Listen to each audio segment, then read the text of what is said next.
Hi guys, it's Kerri-Ann and I'm back with you today for another tutorial. Today there is something quite different. Today is junk journaling. I'll say that again, junk journaling. And this is something I've been doing for a while, but I haven't actually done any videos on YouTube. I don't share many of my photos on Instagram yet either. It's just something I tend to do mainly in workshops. Now, junk journaling is quite a big thing and it's a great opportunity to use up all your scraps of papers, envelopes, pads, all sorts of different bits and pieces that you've gathered up in your craft room. And it's kind of like journaling in a way, but it's something that you can sort of turn into a journal either to keep for yourself, or there's lots of groups on social media where you can exchange junk journals and share it with friends and things like that. So this is just one way of creating a junk journal. This is one of the ways that I do it in the workshops. It works especially well with children as well because it's one of the easiest ways of creating a junk journal. So let's get started to give you a quick look. This is here just a pile of paper and card. It's actually matte and layer cardstock.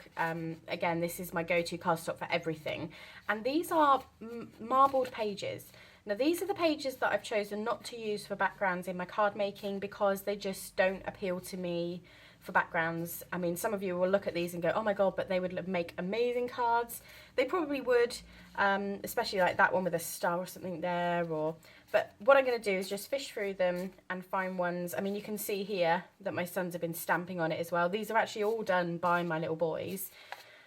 These are not marbling ones that I've done. They've been playing around with the marbling inks. So it's, as I say, all matte and layer cardstock, all scraps of marbling. I never throw anything away. You can see glitter on some of them from where we chucked glitter in the marbling bath.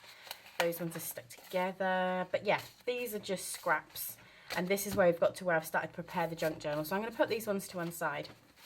So as I say, this is one of the quickest and easiest ways to make a junk journal. And I'm just going to start it off to give you a bit of an idea of what you can do. So the first thing I'm doing is this one's a ribbon bound junk journal. So I just need my hole punch and some scrap ribbon. And I will bring in and show you my scrap ribbon box.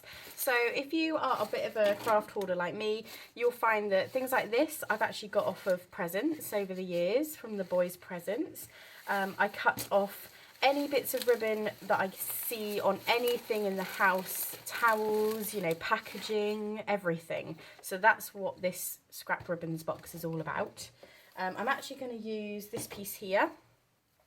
Just because it's a sort of a general silver colour and it will go with anything. So all I've done is I've chosen a slightly larger piece for my cover, and hopefully if I tap it out, another piece here for the back as well. So I'm just going to decide, I think I'm going to have this one as the cover. So all I've done is I've actually sort of laid them out, decided on which way I'm going to have them. Now obviously don't waste the back pages. Cover them in paint or stamp on them, or I'm going to actually add pockets and things, so hopefully you can see. So don't waste this extra area because every page can be a good junk journal page. So all I'm going to do is I'm just going to bring this one here, and I've done the holes with the hole punch, but what the top tip is for the ribbon bound journal, junk journaling, is to actually score a line. Now I've done a 1-inch line just down here, and I've just scored it and folded it a little bit. And I've done the same with some of the other pages. Now, when you're ribbon binding, you will find that, you know, that's a little bit of a waste of space. And you don't have to do this. This is just how I found it made it easier for me to open the pages up a little bit, because if I pre-score them, I find it works much easier. So it's really, really simple and easy to create this style of junk journal. You're just going to thread your ribbon through the back one first, and then you're just going to start choosing your arrangement of pages. So just thread through each page that you're going to add into your junk journal, and then away you go, really. It's that easy. So I'm just going to start doing that whilst you're watching. Now you'll probably find this bit a little bit boring, but at least you can see how exactly it is I'm doing it. I've done the punching. This is just threading through the pages. Now when you get to the end and you tie the front up, you can do like a really pretty bow or knot it, depending on whether or not you want to have the ability to add in more pages down the line. Because don't forget, with this style, you can leave it in like a bow that's untieable, and that will give you then the ability to add to it or take pages away. So it's a junk journal that gives you the ability to change things up. You don't have to keep it the same, if that makes sense. So I'm just adding my pages. Some of these are actually really nice marbly effects, so I'm really glad that I saved these. And that's the good thing with junk journaling. It is essentially a chance to use up all of your scraps and to appreciate them. I mean, you could turn this into a sort of photo album in a sense. You could add little photos. It's a kind of a new age scrapbooking as well, because you can add memories like tickets if you go out on days out and things like that. It's definitely much more popular now, junk journaling. We do it a lot in workshops. As well as this ribbon bound one, we do ring bound. So we do it with, let me see if I can find the rings that I'm talking about. Ah, here we go. I've actually got a load of them up here, if I can get them without knocking the camera down, that is. So these rings here, you can actually do ring bound ones. We do those quite a lot. We do tag junk journals as well. Those are quite fun when we do the workshops in those. And what we find is that we supply sort of all the basic pages and everything, but people do like to bring in their own bits and pieces to add into the junk journal workshops. So it is a great opportunity to have some fun and not feel like you have to do anything perfect. You know, junk journaling is not about getting everything exactly right. It's about enjoying it and just being free to do whatever you like in your junk journal. And it's essentially similar to an art journal, but you're actually building the pages and the structure yourself as well. So this one's coming together nicely. Just got a few more pages. Often you'll find in junk journals you'll have like a signature colour or a signature paper that you will find throughout the journal. With this one, it's very much an abstract. I suppose you could call the signature in this one being the fact that it's marbled pages. So I suppose that's the signature maybe for this one. And now you'll start to see the ones where I've pre-scored it. I didn't pre-score all of them because I just wanted to show you the difference in scoring and not scoring. So let's bring this one through.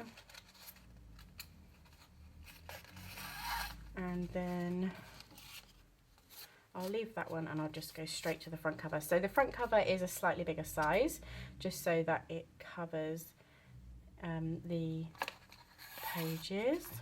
And again, junk journals don't have to be, you know, all the same size pages. You can chip and chop them.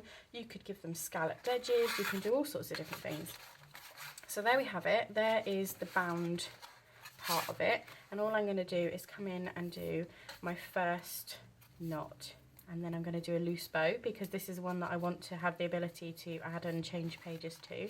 And this is the part where it's really important that you go through and you make sure your pages are at the strength that you want them to be. So if you want it to be really tight and each one folded but they're really tight in, then pull that as taut as you can and then do the knot. If you want it loose so you can open them up and play around with them, then that's up to you. That's where you are in control of putting that ribbon where you want it. So I'm just going to fold these ones. As I say, it's much easier when you've scored down to get the fold just how you want it. But there you go, a really quick and easy junk journal. It's really great for the children because this one they can do and they can feel proud of without having to be really amazing at binding and things like that. So I will tie that one in a knot now, but I know that I like it like that. And again, this binding bit here, you could double up the ribbon and you could do different matching colours.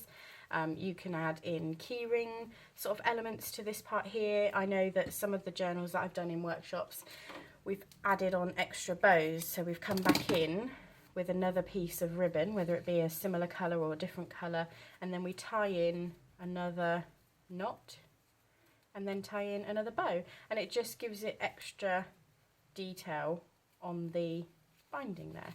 So you could come in with lots of different bows and make that an extra feature. So once you're happy and you've got it how you want it, start coming in with extra pieces, little tags maybe. I mean, you can use things and staple it on, you can glue it on, you can use bits of bag and add little pockets in and tags and things like that.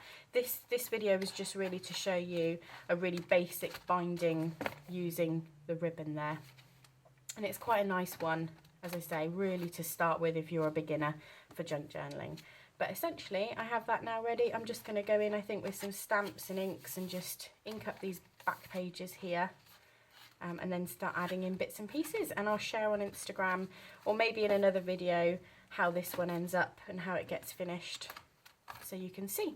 But hopefully that gives you a bit of an introduction to junk journaling, and there will be lots more of that on my channel. So let me know what you think. If you're happy for me to share lots of junk journaling, please do leave me a comment, and it would be fantastic if you subscribe to the channel so that I can have sort of knowledge that you're there and watching and got your support.